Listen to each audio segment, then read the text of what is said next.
Well, I am now being joined on the program by Jayne Augoye, the entertainment and lifestyle editor of Premium Times newspapers. Many thanks for joining us, Jayne. Now, a few weeks ago on this same program, you predicted to my colleague, Abidemi Dairo, that the BB Shashere-directed Breath of Life would win the big prize. Now, it has not only won the overall best movie, but it has also won 5 other big prizes of the night. Why do you think it is such a great movie?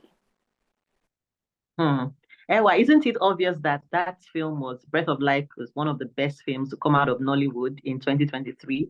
And if given an opportunity, I would actually recommend to the producers to change the name to Breath of Fresh Air, because I mean that was what it injected into the Nigerian movie industry. It's a fantastic film from the choice of the cast, Wale Ojo, Genevieve, and the other actors in the movie, to the cinematography, the theme around the film. You could see that it was not just your run-of-the-mill film. It also shows, and the 6 wins also shows that Nigerians are ready for better stories that have depth, and that we are tired of the usual, traditional stories, that we see in Nollywood. So yes, indeed, Breath of Life deserves to win in all 10 categories, but we are okay. We are okay with the 6. We are not complaining. You were there. Any surprises now that the winners have emerged? You had your prediction nailed on the prize for the best movie category, as I earlier mentioned. Were other categories straightforward as well and without surprises? Oh, yes, there were a few surprises.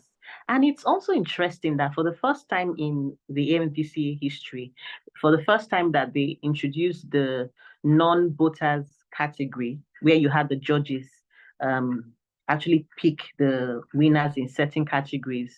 I found it quite interesting that some people, the usual faces, didn't quite make it. And then I don't want to go deep into all of that, but it just showed that Nigerian creatives are actually on the lookout for better quality actors, and they actually do appreciate much better told stories, if I must say so.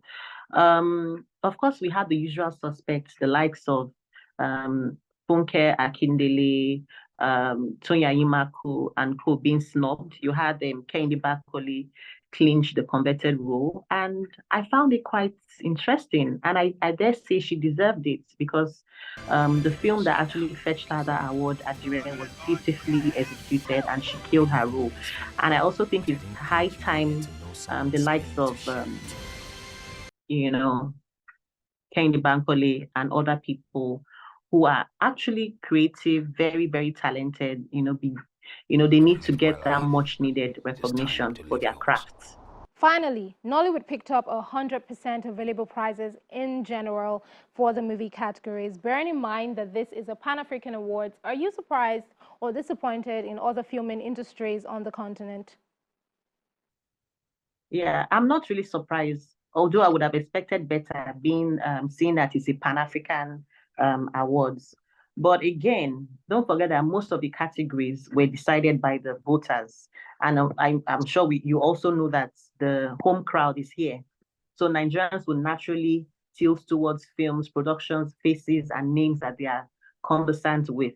I did see a few South African films. I think I saw one Kenyan movie, but I mean, I'm not even, conversant with them. So I'm not surprised, with regards to that. But I just think if the AMVCA must be regarded as a truly a whole Pan-African, awards that it should be, then we need to play up more of the other entries. I mean, the other countries whose works were up for nomination. And then maybe those countries also need to make a lot of noise so that we here back home in Nigeria could also begin to pay more attention to them.